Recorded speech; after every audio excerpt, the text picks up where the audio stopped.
exam is not the end of life.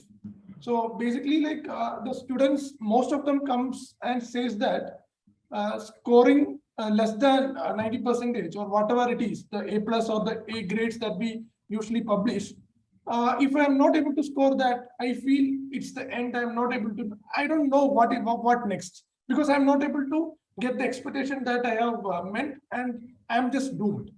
So why is this happening? So I'll just share with the couple of days. This was one post which we were also discussing, that one of the IAS officer was sharing his mark sheet to encourage kids to score less in class 10th. So in this, if you can see, it was just all kind of 70% to kind of 55%, and still he was being able to secure an IAS examination. So in a country like India, where we have 253 million adolescent population, which is even more than if you combine all the Western population, that is 236 million is the total adolescent population out of this 18 country, and India account for around 253 million adolescent population. So in a country like India, if you ask me, the maximum number of the peak crisis happens during the exam times, especially in the 10th examination.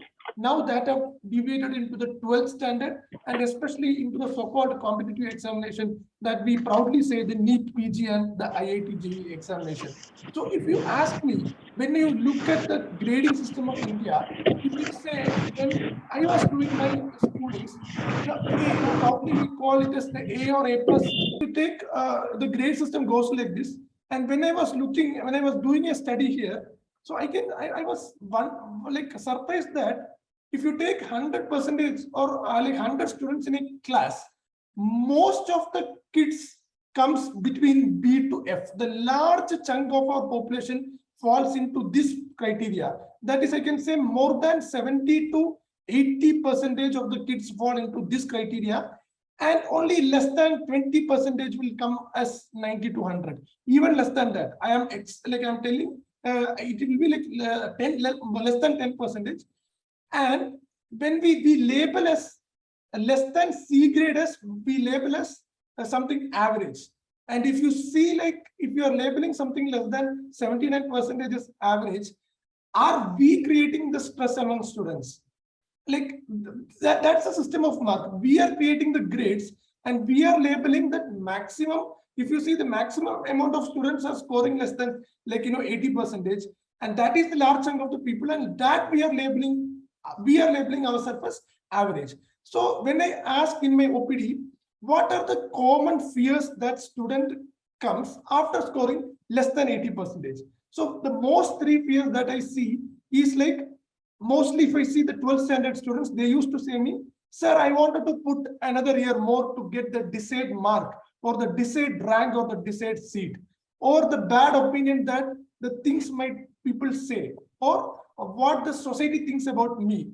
And lastly, the pressures from the extraordinary pressures from the family. These are the most common three opinions that I get from the students. So when I ask students, what is the reason that you are studying for, or what is the reason that you wanted to excel in life?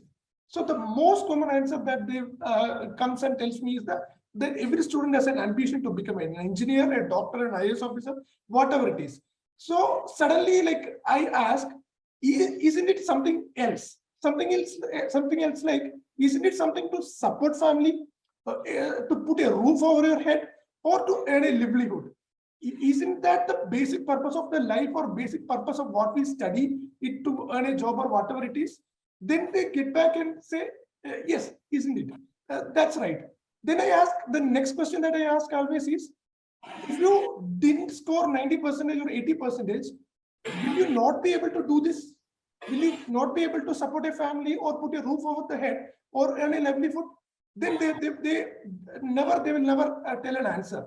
So just I wanted to tell you is that we should always start educating the student from the bottom, to say that the purpose for all this schooling, grades and everything is to learn a happy and a purposeful life. And secondly, to become like to do what we are passionate for. This is the two things that I wanted to emphasize. And who are teachers and whatever who is seeing from the LKG or KG session, this should be our aim to emphasize to kids that to become happy and purposeful life to lead, and secondly, to do what we are passionate for. Yes, definitely rank, seat, college, or whatever it is, the thing that we have is definitely very important. But again, I wanted to rephrase here and tell this rank, seat, and college should be a means. This rank, seat, and college should be a means of getting a happy, or what you say, to help people or to lead a happy life. So, but right now, what is happening is that our end goal is the rank, seat, and the college. Our end goal, most of the students are stuck in this rank, seat, and the college, which creates an undue anxiety and undue pressure.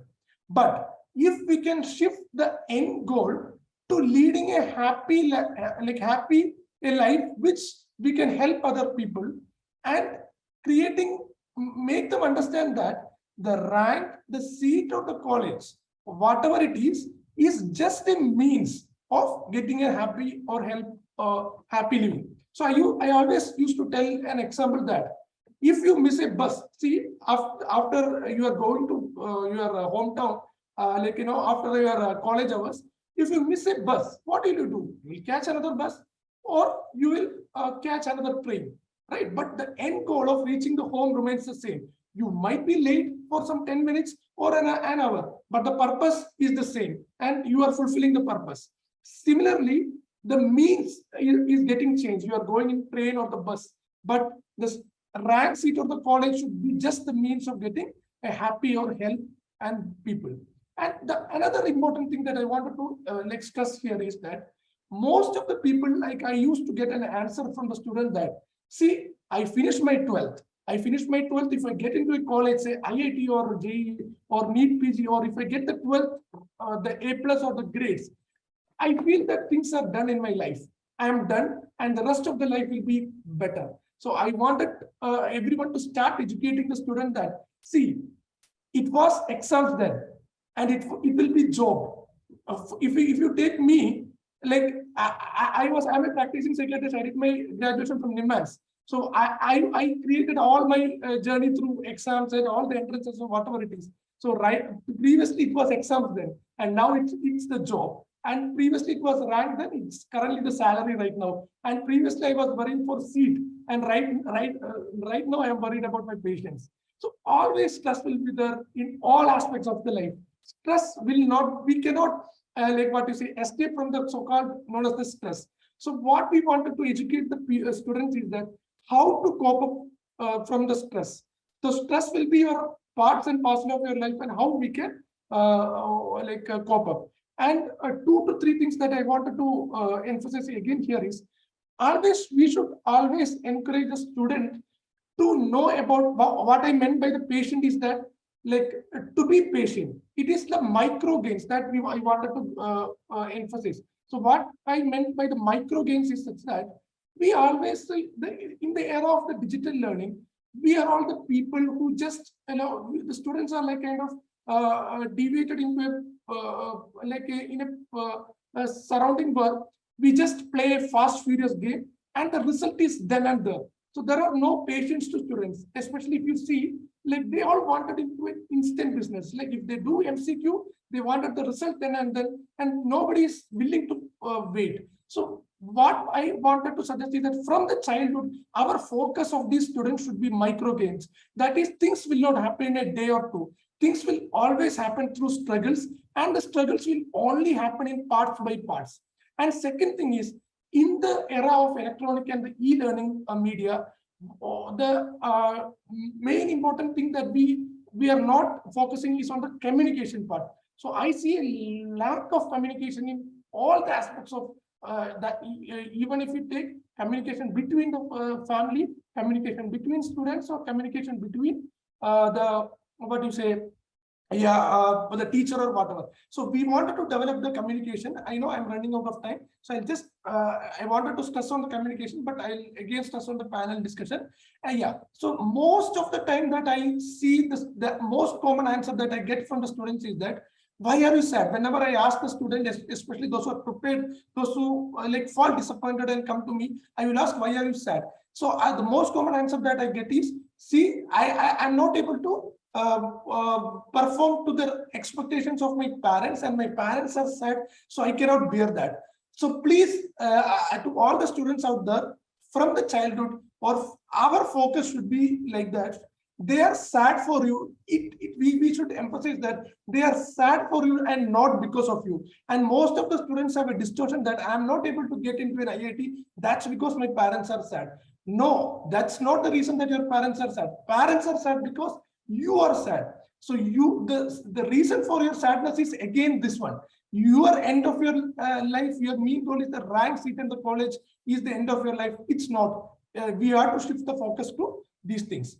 Yeah, and another thing that I just wanted to just glance through is that if you see every year after the exam results, especially the NEET PG results and the IIT JEE results, I can see we were doing a study, and like we have the statistics also. We can see a clear jump on the suicide, especially in the age group of 15 to 19 years. So you can see like the clear statistics when I was just looking the NCRB data in India, like in the world. Every hour, one student of the age 15 to 29 like succumbs to suicide. So the most common reason for that is the stress. It can be from the varied part. And if you see here, the most common, like the age group, if you see, it is the maximum is in the age group of 18 to 29. And again, this paper I was also involved. So here in this paper, if you see academic stress, parental pressure, and mental health among Indian high schools. So this paper was being done when I was in NIMANS recently and published in January 2022.